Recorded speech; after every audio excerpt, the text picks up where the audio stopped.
மருத்துவமனையில் 20 ஆண்டுகளாக பணிபுரியும் செவிலியர், டெக்னீஷியன்கள் உள்ளிட்ட பல்வேறு பிரிவில் சுகாதாரத்துறையில் நியமிக்கப்பட்டு பணிபுரியும் ஊழியர்கள் தங்களை பணி நிரந்தரம் செய்ய வேண்டும், பதவி உயர்வு வழங்கிட வேண்டும் உள்ளிட்ட பல்வேறு கோரிக்கைகளை வலியுறுத்தி மருத்துவமனை வளாகத்தில் 100க்கும் மேற்பட்டோர் 2 மணி நேர பணி புறக்கணிப்பு போராட்டத்தில் ஈடுபட்டனர். இந்த போராட்டம் காரணமாக சிகிச்சை பெற வந்த நோயாளிகள் அவதிக்குள்ளாகினர். புதுச்சேரி விக்டர் சிமினோயியல் வீதியில் உள்ள சட்டப்பேரவை அருகே அரசு மருத்துவமனை அமைந்துள்ளது. இங்கு செவிலியர், லேப் டெக்னீஷியன்கள் உள்ளிட்ட பல்வேறு பிரிவுகளில் சுகாதாரத்துறையால் பணியமர்த்தப்பட்ட 840 பேர் பணிபுரிந்து வருகின்றனர். இதில் கடந்த 20 ஆண்டுகளுக்கு மேலாக பணிபுரியும் அனைத்து பிரிவு ஊழியர்களை பணி நிரந்தரம் செய்ய வேண்டும், பதவி உயர்வு, ஊதிய குழு அடிப்படையில் பணி கட்டமைப்பு அமைத்தல், அரசு விதிகள் மற்றும் அரசு ஆணைகள் அடிப்படையில் நியமன விதிகள் திருத்தம் மற்றும் அரசு அறிவித்த சம்பள விகித மாற்றத்தை உடனடியாக அமல்படுத்த வேண்டும் உள்ளிட்ட பல்வேறு கோரிக்கைகளை வலியுறுத்தி 100க்கும் மேற்பட்ட செவிலியர்கள், ஊழியர்கள் மருத்துவமனை வளாகத்தில் காலை 8 மணி முதல் 10 மணி வரை என 2 மணி நேர பணி புறக்கணிப்பு போராட்டத்தில் ஈடுபட்டனர். அப்பொழுது அவர்கள் தங்களது கோரிக்கைகளை வலியுறுத்தி கோஷங்களை எழுப்பினர். மேலும் மருத்துவமனை ஊழியர்களின் பணி புறக்கணிப்பு போராட்டத்தினால் மருத்துவமனைக்கு சிகிச்சை பெற வந்த நோயாளிகள் அவதிக்குள்ளாகினர். போலி மருந்து விவகாரத்தில் சிபிஐ விசாரணைக்கு பரிந்துரைத்துள்ளதாகவும் விரைவில் ஒட்டுமொத்தமாக வெளிப்படையான அறிக்கையை வெளியிடுவோம் என முதல்வர் ரங்கசாமி தெரிவித்துள்ளார். புதுச்சேரி அரசு பொதுப்பணித்துறை வளர்ச்சிக்கான பிரெஞ்சு முகமை திட்டத்தின் கீழ் வில்லியனூர் பரசுராமபுரத்தில் 59 கோடியே 86 லட்சம் ரூபாய் மதிப்பீட்டில் 20 லட்சம் லிட்டர் கொள்ளளவு கொண்ட மேல்நிலை மற்றும் கீழ்நிலை நீர்த்தேக்க தொட்டியுடன் கூடிய கூட்டு குடிநீர் திட்டம் அமைக்கும் பணிக்கான பூமி பூஜை நிகழ்ச்சி நடைபெற்றது. இதில் சிறப்பு விருந்தினராக முதலமைச்சர் ரங்கசாமி கலந்து கொண்டு பணிகளை பூமி பூஜை செய்து துவங்கி வைத்தார். உடன் பொதுப்பணித்துறை அமைச்சர் லட்சுமி நாராயணன், சட்டமன்ற எதிர்க்கட்சித் தலைவர் சிவாரா ஆகியோர் இருந்தனர். பின்னர் செய்தியாளர்களிடம் பேசிய முதலமைச்சர் ரங்கசாமி, மக்களுக்கு தேவையை அறிந்து எந்த அளவிற்கு பொங்கல் ஊக்கத்தொகை வழங்க முடியுமோ அது வழங்கப்படும். பொங்கலுக்கு முன்பாகவோ அல்லது பின்பாகவோ வழங்கப்படும் என்றும், ஏற்கனவே மகளிருக்கு வழங்கப்பட்டு வரும் 1000 ரூபாய் உதவித்தொகையை அரசு அறிவித்தபடி 2500 ரூபாயாக ஜனவரி 12ஆம் தேதி அல்லது பொங்கலுக்கு பிறகு வழங்கப்படும் என்று தெரிவித்தார். மேலும் போலி மருந்து விவகாரத்தில் எதிர்க்கட்சிகள் சிபிஐ விசாரணை கேட்டதால் சிபிஐ விசாரணைக்கு பரிந்துரைக்கப்பட்டுள்ளதாகவும், இதுகுறித்து ஒட்டுமொத்தமாக வெளிப்படையான அறிக்கையை வந்து விரைவில் வெளியிடுவோம், எங்கள் ஆட்சி மீது எந்த குறையும் இல்லை என தெரிவித்தார். புதுச்சேரியில் திருப்பரங்குன்றம் நீதிமன்ற தீர்ப்பை பாஜகவினர் பட்டாசு வெடித்து கொண்டாடிய பொழுது பொதுமக்கள் மீது பட்டாசு வெடித்ததால் நடுரோட்டிலேயே பாஜகவினரை வசைபாடிய பொதுமக்கள். இரு தரப்பினரும் மாறி மாறி வாக்குவாதத்தில் ஈடுபட்டதால் பரபரப்பு. திருப்பரங்குன்றம் தீபத்தூணில் தீபம் ஏற்றலாம் என நீதிமன்றம் உத்தரவிட்டது. அதனை புதுச்சேரி பாஜகவினர் மாநில தலைவர் ராமலிங்கம் தலைமையில் ராஜா தியேட்டர் சிக்னல் அருகே ஒன்று கூடி பட்டாசு வெடித்து கொண்டாடினர். அப்பொழுது சாலையில் வெடித்த பட்டாசு சிக்னலில் நின்று கொண்டிருந்த பொதுமக்கள் மீது வெடித்தது. இதனால் ஆத்திரமடைந்த ஆண்கள், பெண்கள் என இருசக்கர வாகனத்தில் சென்றவர்கள் பாஜகவினரை கடுமையாக வசைபாடினர். அப்பொழுது கொண்டாட்டத்தில் ஈடுபட்டு இருந்த பாஜகவினருக்கும் பொதுமக்களுக்கும் வாக்குவாதம் ஏற்பட்டது. அப்பொழுது இரு சக்கர வாகனத்தில் வந்த பெண்கள், பொதுமக்கள் பாஜகவினரை கடுமையாக திட்டி தீர்த்தனர். பின்னர் அங்கு பாதுகாப்பு பணியில் இருந்த போலீசார் இருவரையும் சமாதானம் செய்து அனுப்பி வைத்தனர். இந்த வீடியோ சமூக வலைதளங்களில் வைரலாகி வருகிறது. புதுச்சேரியில் 7 பேரிடம் 5,25,000 ரூபாய் ஆன்லைனில் மோசடி செய்த மர்ம நபர்களை சைபர் கிரைம் போலீசார் தேடி வருகின்றனர். முதலியார்பேட்டையை சேர்ந்த நபரின் மொபைல் எண்ணிற்கு மர்ம நபர் போலியான RTO செலான் லிங்கை அனுப்பியுள்ளார். இதனை உண்மை என நம்பிய அவர் லிங்கை ஓபன் செய்து அதில் தனது வங்கி விவரங்களை உள்ளீடு செய்தார். பின் அவரது வங்கி கணக்கில் இருந்து 3,64,718 ரூபாய் மாயமாகியுள்ளது. இதேபோல மதகடிப்பட்டு நபர் 11,150 ரூபாயும், கீழூர் பெண் 13,442 ரூபாயும், வில்லியனூர் நபர் 12,900 ரூபாயும், அரியாங்குப்பம் பெண் 1,551 ரூபாயும், சாரம் நபர் 3,700 ரூபாயும், அரியாங்குப்பம் நபர் 1,17,687 என மொத்தம் 5,25,148 ரூபாயை ஆன்லைன் மோசடியில் இழந்துள்ளனர். இதுகுறித்த புகார்களின் பேரில் சைபர் கிரைம் போலீசார் வழக்கு பதிந்து மர்ம நபர்களை தேடி வருகின்றனர். புதுச்சேரியில் கஞ்சா விற்பனையில் ஈடுபட்ட 5 வாலிபர்களை போலீசார் கைது செய்து சிறையில் அடைத்தனர். லாஸ்பேட்டை போலீசார் நேற்று ஏர்போர்ட் ரோடு சாந்தி நகர் சந்திப்பு பகுதியில் வாகன சோதனை நடத்தினர். அவ்வழியாக பைக்கில் வந்த 3 வாலிபர்களை போலீசார் கண்டதும் தப்பிக்க முயன்றனர். அவர்களை மடக்கி பிடித்து விசாரித்தனர். அவர்கள் முத்தியால்பேட்டை ஷபீக், கருவடிக்குப்பம் அர்ஷித், லாஸ்பேட்டை விஜயராஜ் என தெரியவந்தது. சோதனையில் பைக் டேங்கில் கஞ்சா மறைத்து வைத்திருந்தது தெரியவந்தது. இதுகுறித்து போலீசார் வழக்கு பதிந்து 3 பேரையும் கைது செய்து நீதிமன்றத்தில் ஆஜர்படுத்தி சிறையில் அடைத்தனர்.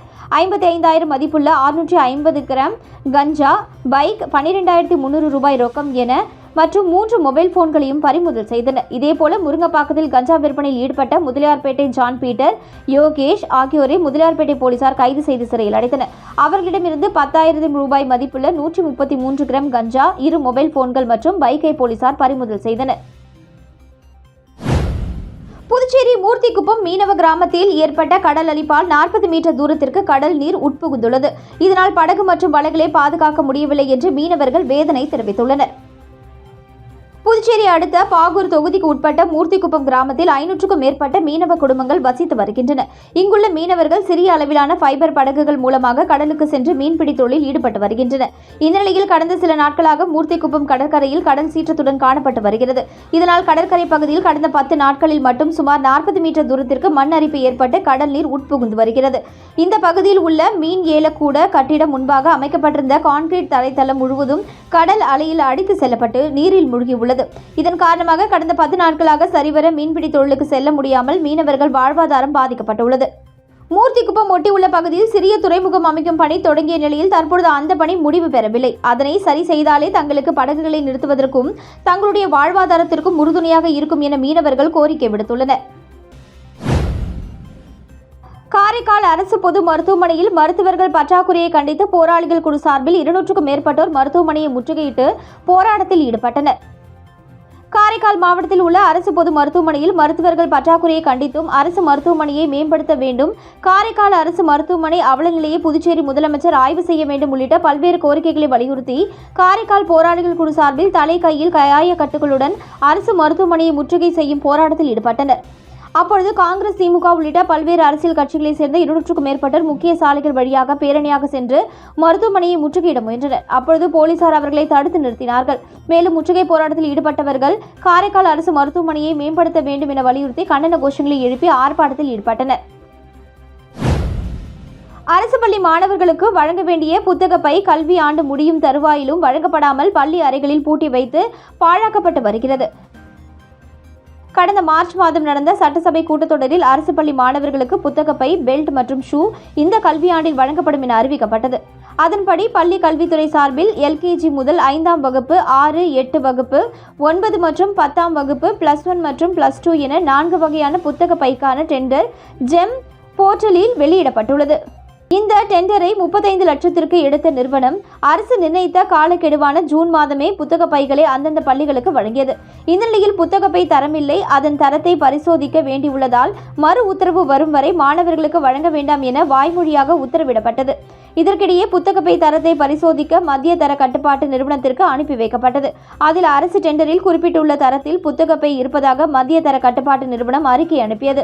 இந்த அறிக்கை பெற்று 3 மாதங்களுக்கு மேலாகியும் புத்தகப்பையை மாணவர்களுக்கு வழங்காமல் காலம் கடத்தி வருகின்றனர். மாணவர்களின் நலனுக்காக 35 லட்சம் ரூபாய் செலவில் வாங்கப்பட்ட புத்தக பைகள் கல்வித்துறை அதிகாரிகளின் மெத்தனத்தால் மாணவர்களுக்கு உரிய நேரத்தில் வழங்காமல் வீணடித்துள்ளனர்.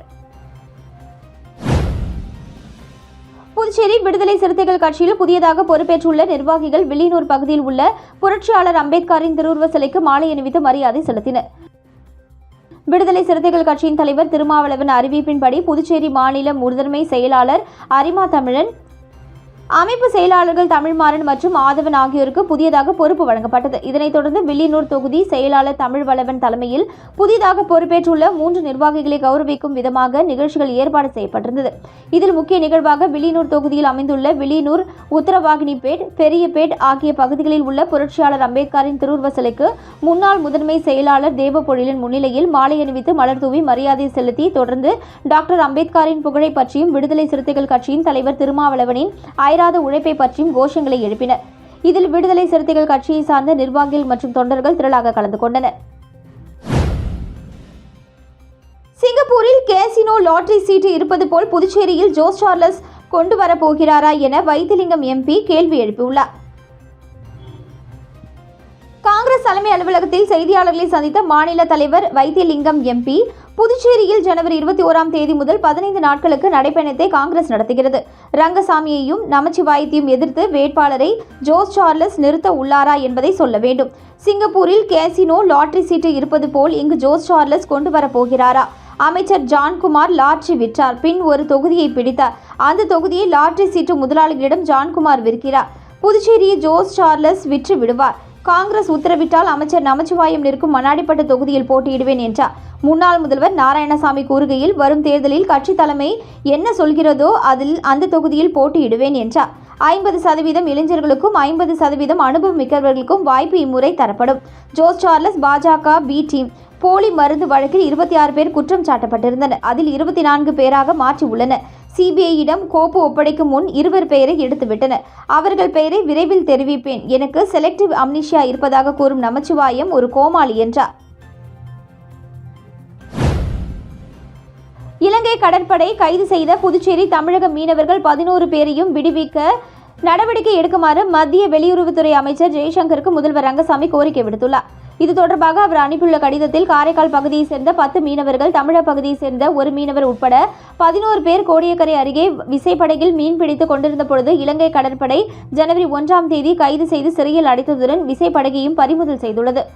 முன்னுரிமை அடிப்படையில் இலங்கை அரசுடன் பேச்சுவார்த்தை நடத்தி கைது செய்யப்பட்டுள்ள மீனவர்களை விடுதலை செய்யவும் படகை மீட்கவும் விரைந்து நடவடிக்கை எடுக்க வேண்டும் என்று அந்த கடிதத்தில் வலியுறுத்தியுள்ளார். அரியூர் ஸ்ரீ வெங்கடேஸ்வரா பாராமெடிக்கல் சயின்ஸ் கல்லூரியின் புதிய கல்லூரி கட்டிட விரிவாக்க திறப்பு விழா வெகு விமரிசையாக நடைபெற்றது. ராமச்சந்திரா கல்வி குழுமத்தின் தலைவர் ராமச்சந்திரன் மற்றும் பெட்டிட் செமினார் சிபிஎஸ்இ பள்ளி முதல்வர் ரெவரெண்ட் ஃபாதர் பாஸ்கல் ராஜ் ஆகியோர் ரிப்பன் வெட்டி விழாவை துவக்கி வைத்தனர். உதவி பேராசிரியர் எம்டி பிரதீபா வரவேற்புரையை வழங்கி விழாவிற்கு வந்த சிறப்பு விருந்தினர்கள், ஆசிரியர்கள் மற்றும் மாணவர்களை வரவேற்றார். எஸ்விசி பிஎம்எஸ் பேராசிரியர் முதல்வர் டாக்டர் ஆனந்த வைரவேல் பேசுகையில், ஸ்ரீ வெங்கடேஸ்வரா பாராமெடிக்கல் சயின்ஸ் கல்லூரி 2010ஆம் ஆண்டு ஒரே ஒரு தொழில்முறை படிப்பான மெடிக்கல் லெபார்டரி டெக்னாலஜி 12 மாணவர்களுடன் துவங்கப்பட்டது என்றும் இன்று 6 தொழில்முறை படிப்புகளுடன் மாணவர்கள் இங்கு பயின்று வருகின்றனர் என்றார். இந்நிகழ்ச்சியில் கல்லூரி பேராசிரியர்கள், மாணவர்கள் மற்றும் ஊழியர்கள் உட்பட பலர் கலந்து கொண்டனர். மௌலப்பாக்கம் கிராம மக்களுக்கு வழங்கப்பட்ட இலவச மனைப்பட்டா இடத்தை ஆய்வு செய்ய சென்றபொழுது தாசில்தார் மற்றும் பொதுமக்களுக்கு இடையே வாக்குவாதம் ஏற்பட்டதால் பரபரப்பு ஏற்பட்டது. நெட்டப்பாக்கம் தொகுதி மௌலப்பாக்கம் கிராமத்தை சேர்ந்த 20க்கும் மேற்பட்ட பயனாளிகளுக்கு 3 மாதங்களுக்கு முன்பர் இலவச மனைப்பட்டா பத்திரம் வழங்கப்பட்டது. இலவச மனைப்பட்டா வழங்கப்பட்ட இடத்தை பொதுமக்களுக்கு வழங்குவதற்காக பாகூர் தாசில்தார் கோபாலகிருஷ்ணன், நெட்டப்பாக்கம் கொம்யூனியன் பஞ்சாயத்து ஆணையர் ரமேஷ், நெட்டப்பாக்கம் ஆய்வாளர் கீர்த்திவர்மன் மற்றும் வருவாய் அதிகாரிகள் சென்றனர். மனைப்பட்டா வழங்கப்பட்ட இடத்தை பார்வையிட்ட பொழுது ஆளுயர கரும்பு பயிர் செய்யப்பட்டுள்ளது. மேற்கொண்டு பயனாளிகளை தவிர்த்து ஏற்கனவே மனைப்பட்டா உள்ளவர்களுக்கும் மனைப்பட்டா வழங்கப்பட்டுள்ளதாக அதிகாரிகளிடம் பொதுமக்கள் தெரிவித்தனர். இதனால் பொதுமக்களுக்கும் தாசில்தார் மற்றும் அதிகாரிகளுக்கிடையே வாக்குவாதம் ஏற்பட்டது. கரும்பு பயிர் அறுவடை செய்த பிறகு மனைப்பட்டா வழங்குமாறு தாசில்தாரிடம் பொதுமக்கள் கோரிக்கை வைத்தனர். மேலும் இலவச மனைப்பட்டா வழங்கப்பட்ட இடத்திற்கு அருகில் மருத்துவமனை, நூலகம், விளையாட்டு திடல் அமைத்து தர நடவடிக்கை எடுக்க கோரினர். தாசில்தார் கோபாலகிருஷ்ணன் இயக்குநரிடம் தகவல் தெரிவித்து அறுவடை முடிந்தவுடன் பார்த்துக் கொள்ளலாம் என்று சென்றுவிட்டார். இதனால் அப்பகுதியில் பரபரப்பு ஏற்பட்டது. புதுச்சேரியில் பிரபல துணிக்கடையில் பணிபுரியும் ஊழியரின் ஹெல்மெட்டை இளைஞர் ஒருவர் திருடிச் செல்லும் சிசிடிவி காட்சிகள் சமூக வலைதளங்களில் வைரலாகி வருகிறது. புதுச்சேரி காமராஜர் சாலையில் பிரபல துணிக்கடை உள்ளது. இங்கு புத்தாண்டு மற்றும் பொங்கல் பண்டிகையை முன்னிட்டு பல்வேறு சலுகைகள் அளிக்கப்பட்டுள்ளதால் நாள்தோறும் மக்கள் கூட்டம் அதிகரித்து வருகிறது. இந்த கடையில் ஆண்கள், பெண்கள் என 50க்கும் மேற்பட்டோர் பணிபுரிந்து வருகின்றனர். இந்த நிலையில் நேற்று மாலை கடைக்கு வந்த இளைஞர் ஒருவர் எந்த ஒரு ஆடையும் வாங்காமல் போகும்பொழுது ஊழியர் ஒருவரின் ஹெல்மெட்டை திருடிச் சென்றார். தற்பொழுது இது தொடர்பான சிசிடிவி காட்சிகள் வெளியாகி இணையதளத்தில் வைரலாகி வருகிறது.